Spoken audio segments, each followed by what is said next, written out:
guys, and welcome back. Today we are going to be talking about two different types of boats that I happen to own. We're going to be comparing the two, and I'm going to tell you guys if a deep V is better than a John boat. Stay tuned. I got boats everywhere. I got my deep V, got my John boat, got my kayak, got my canoe. I actually technically have two other canoes that I own, but they're not here. I got a lot of boats, and I've fished out of a lot of different vessels, a lot of different boats. I happen to have this 16-foot deep V, and I also have this 14-foot John boat. I love them both. There are certain things that one is better than the other. Obviously, this boat here is more expensive than this boat here, but you can get John boats that cost as much as this boat. But John boats, as far as the haul goes and stuff like that, and the simplicity of it, are almost all the same as far as like what they're most suited for, like what they're most used for, I guess is what I'm trying to say. There's just areas where they shine. So even though this boat here is much more expensive than that boat, I should still be able to compare the two and kind of just tell you how like they're different, between like how the hulls and everything are different, like stability and all that stuff. So I haven't even had this boat a year yet. This is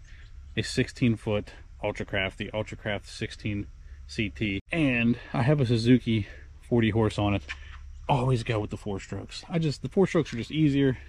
They seem to run better. You don't gotta mix any oil. Easier to work on. 4-stroke all day. Now this is your basic Tracker Topper 14-foot boat. That's a 16-foot boat. And I got a Mercury on this one, 4-stroke. Like I said, always go 4-stroke. This is a 9.9. I have this little sticker on there because this thing actually screams. This is actually not carved up, but for some reason didn't have stickers on it.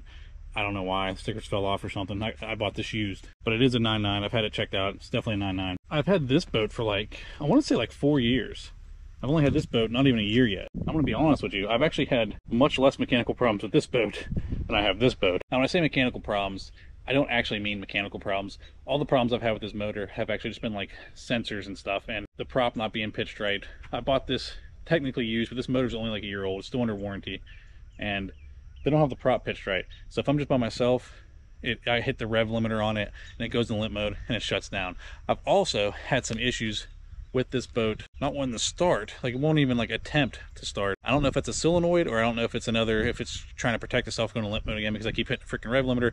But anyways, regardless, easy things to fix. But the reason I'm even mentioning that is because this freaking 9.9 here, I have had zero problems with. This little 9.9, literally 1 or 2 pulls. It's got probably 5 times the amount of hours that this motor has on it. I believe this is it's a 2016 or 2017, and it has been an absolute tank. This motor here is only a year old, and as far as mechanically, it's perfect. Like I said, just have little bugs with the sensors and all that nonsense. Anyways, I love both these boats. There's areas where each one outshines the other. We'll start with the John boat. So the John boat, number one, is extremely cheap. I think I bought this boat used. I want to say I got it back in like 2019, 2018. I can't even honestly remember.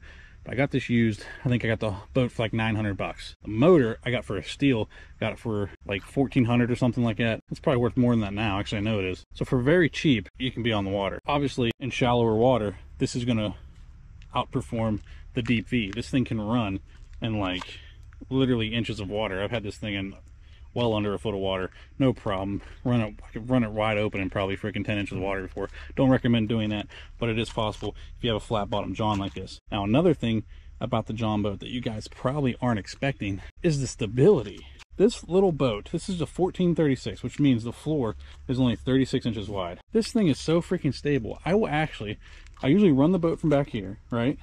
When I'm by myself, I'll run it from back here, and I will walk up to here, and I will stand on this bench when I'm fishing. So yeah, extremely stable for a little boat. I'm like 255 pounds, and I'll stand here and fish all day. Now if I have 2 people, what I typically do is I'll just stay back here, end up standing on this bench, and then I just let the other person stay up here. And sometimes they stand on the bench, but most people won't do that, so they're usually just standing in here. And I'll just run the trolling motor from the back of the boat with my remote. Now the reason I do that is because of how narrow this is, and because it is a pain to try and get past somebody in this. So it's just easier for me to just let them stay up there and I'll stay back here. But as far as stability wise, if you were to take a deep V that has the same beam width as this, which I believe the beam width on this is 48, floor is 36, like I said, beam width I think is 48. If you took a deep V that was 48 beam width, it's going to be far less stable than this boat. Obviously this deep V being so much bigger than this John boat, it is much more stable than this specific boat. So like that deep V is more stable than this, but if you had a deep V this size, it would be less stable for sure. So another pro for having a John boat is just the maintenance. Like there's literally no maintenance. You can pretty much just sweep it out, hose it out. Some people deck them.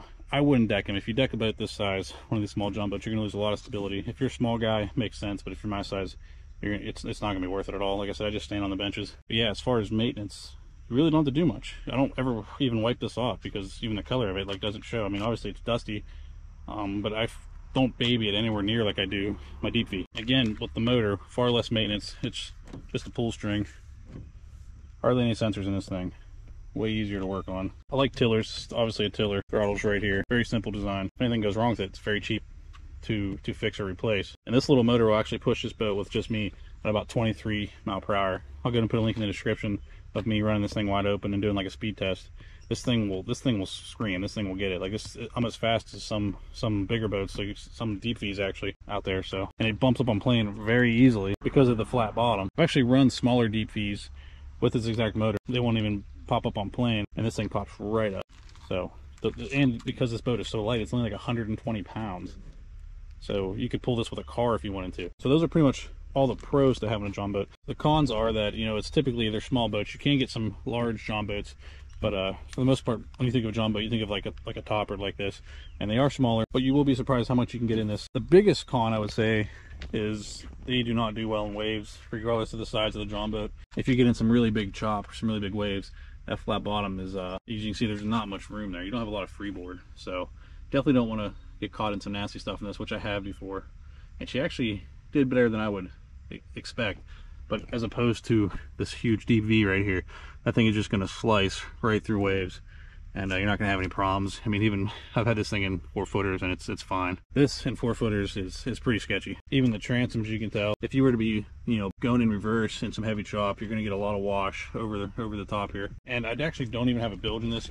You could install a bilge, so I'm not going to like list it as a con because I could just put a bilge in. But you're definitely going to get more water over the top. As you can see on the Deep V, the V even goes all the way towards the back. I mean, it's obviously not as large as up front, but there's a lot more freeboard there. Yeah, this is technically my first boat that I've owned that, you know, has an outboard and everything. You know, other than the kayaks and stuff, this was my first boat. And I absolutely love this boat. That's why I haven't been able to get rid of it. I actually was thinking about selling it. I listed it for like $4,800, which is honestly definitely on the higher end of what this boat's worth, but I didn't really want to get rid of it.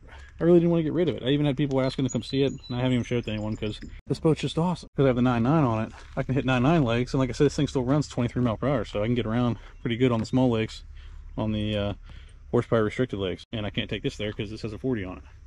So that's why I've kept it. All right, let's move on to the Deep V. Now, obviously, this is a larger boat. Like I said, if this were to have the same beam and everything as this, then the John boat would definitely be more stable. But because this is so much wider, which I can't remember how wide this is, I want to say the beam on this is like 64. So 64 versus 48, much wider. It's nice and decked out. As far as the pros on this, obviously it's going to be the fact that it can handle heavy chop a lot better with that big Deep V.